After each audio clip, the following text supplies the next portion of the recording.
guys, hope you're all doing well. I don't know if you can tell by me and Jax's attitude, but we're in a great mood. Everything, I'm just smiling all day, even though I've got my hands full, you know. Oh, it just feels so good to be back in an RV. I gotta say that it's just it's just a fact of life. You know, I adapted really well to the van, but this feels normal. This feels right. It just feels right all around. Jax loves having the extra room and space. We played fetch last night. It's just all back to normal. The RV is really not that much different.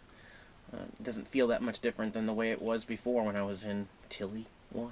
So everything's great. I have got a lot of updates. I'm still going to be trying to push out a video every single day, but it's really important for me to kind of share and showcase and present what has been going on in this RV to make it awesome. So today's video, I have several awesome, important, huge updates to share with you, including having the satellite TV installed, having the solar installed, having the battery bank and inverter installed. I'm going to show you what it looks like, where I did it, and at the very end of this video, I'm going to show you a very unique to me, way that I have figured out how to basically use the existing internal wiring of the RV and make it so that my solar panel is running everything in here. And by everything, I mean everything is off my solar panel. I can run the fridge off of electric plug-in. I can run the microwave, the coffee maker, the air conditioner on the roof. I'm going to show you something very custom that I think people are going to start catching on and maybe doing this more. But first, let's talk about the satellite TV. My handheld stable gimbal batteries finally died, so I don't have that to use on this. But the TV, the same TV I had before, is now mounted to this corner so that I can turn it around any way I want to. I did not remove the existing batwing antenna on the roof. We will go up and look at that. I didn't remove it because I do still want to be able to get local channels while I'm on the road. But the satellite dish itself, the TV runs off DC. It's plugged into the outlet right here, but later on I'm going to hardwire it in. The HDMI cord runs over here right now, and all these wires still have to be put away, mind, but the runs over to the dish receiver right here. The coax cable goes outside, and I will show you that up on the roof. And then right now it is just plugged into 110 volt right here. I'm going to take you up to the roof and show you the satellite dish installed up there and the solar panel, and then we'll come back down and I will show you the battery bank. Now I also understand that, you know, I'm not on the road, I'm not on my way to New York right now, I understand that, but I'm getting the RV prepped, so in the meantime, enjoy the ride. I'm pretty much going to show you how I get this RV up to par and make it work for me, be comfortable, but let's go up on the roof. I should also mention the roof is in really good condition. It's been resealed several times, but it's one-piece aluminum, and it has been well taken care of. So over here is where I put the dish satellite, and I am going to paint the white silicone something more gray like this so that it blends in a little better. Here's where the solar panel is affixed and mounted to, also sealed all of the screw holes. If something were to happen later where I decide that I want to add solar, I have lots of room up here. Also, I could change the brackets fairly easy. The ones that go into the side of the panel here, I could change these to pivoting or hinged so that I can angle the solar panel a different direction. Now what I've not done is start to put away the wires because I have not bought the conduit and the attachments, but all of this wiring is going to be put away nicely and hidden on the roof just like it was in the van and in Tilly.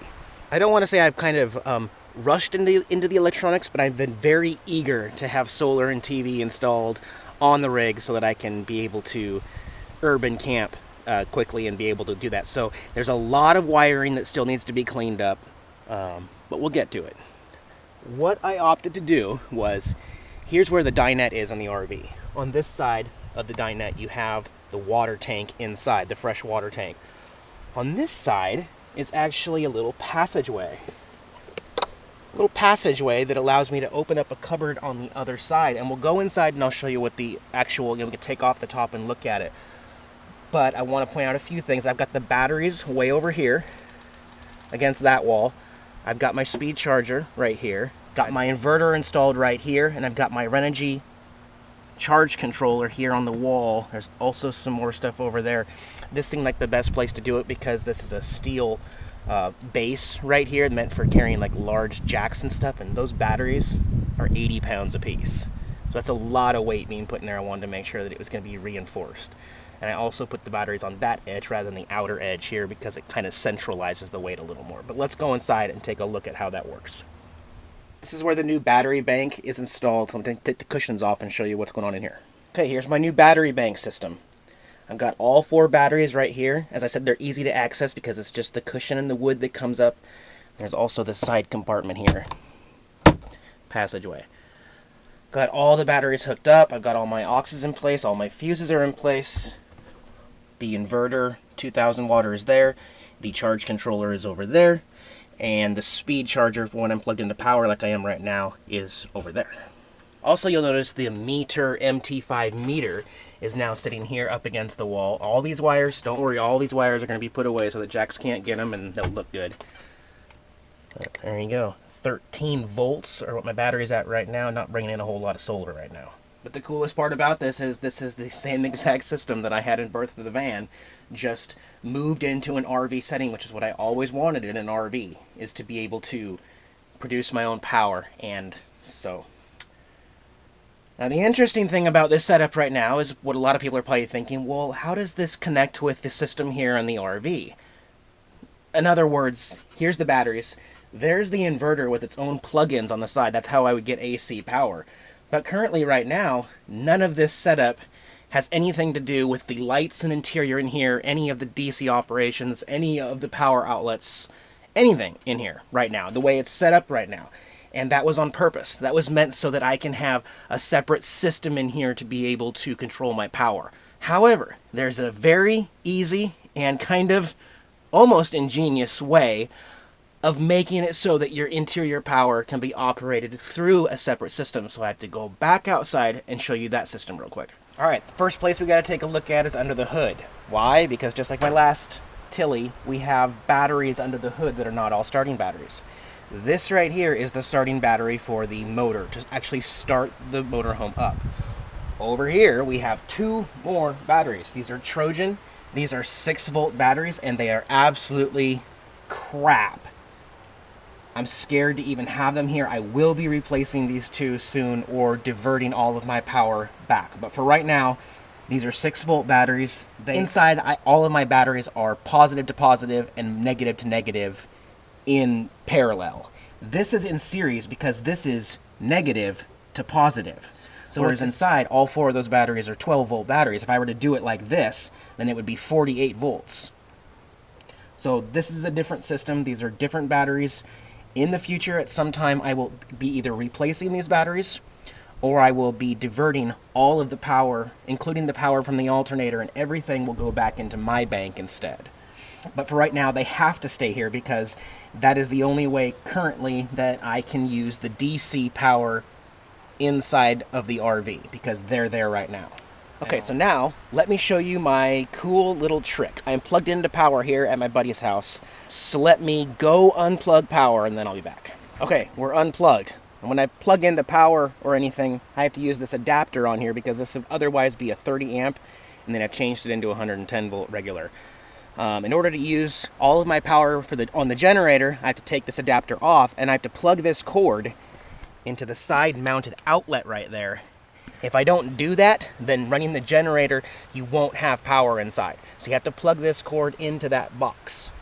But what I'm going to do is, let's say I'm done driving, I'm parked somewhere, I need to recharge the 2 batteries that are under the hood, and I want to have power everywhere inside the RV that's running off the solar battery compartment here, where my 4 batteries are. All I do is I take the cord that runs all of my electricity inside the RV, I plug it into my inverter here, which runs off my 4 batteries, I turn it on.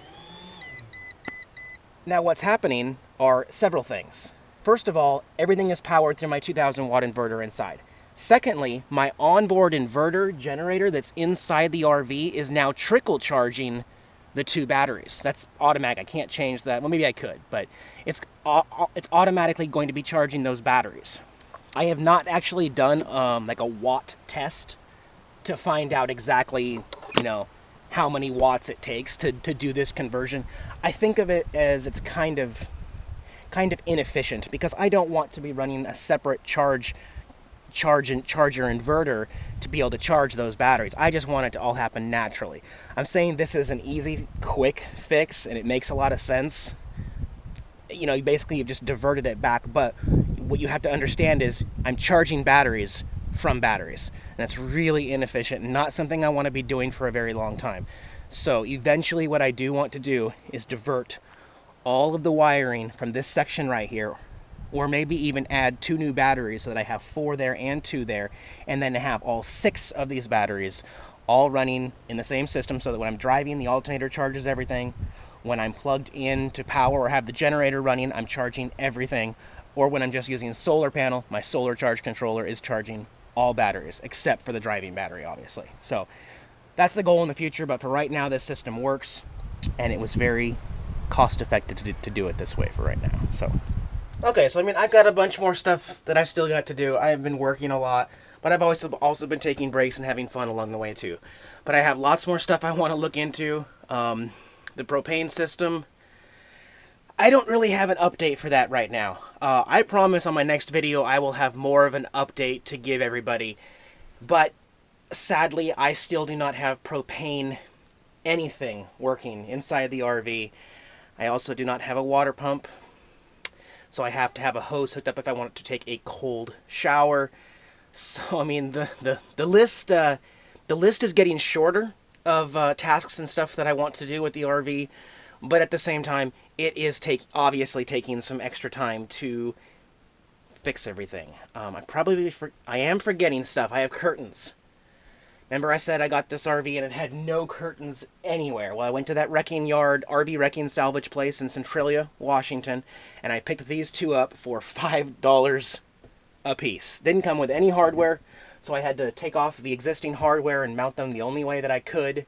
That one over there doesn't roll up. This one kind of rolls up, but yeah, it's finicky, and they probably won't last. They're great for now. It's better than putting cardboard or something up. I do have curtains in the living room area here where I can have some privacy, but you know, eventually I've got a lot more curtains I've got to get. I've got to get a shower curtain, you know, so that I can actually take a shower and not spill water all over the place. This door does work, and it closes it all around the seam up here. And also, I fixed the bedroom door. So the bedroom door was, I don't know if everybody remembers, it was broken when John was doing his tour, and it was broken when I got it. But I removed the other rail right here, took the pieces, and built one good one up here that is solid enough to be able to roll this back. So, yeah. I guess that's my update. I'll just continue to share all the good news and stuff that's going on here. And thanks for watching, guys. I'll see you next time.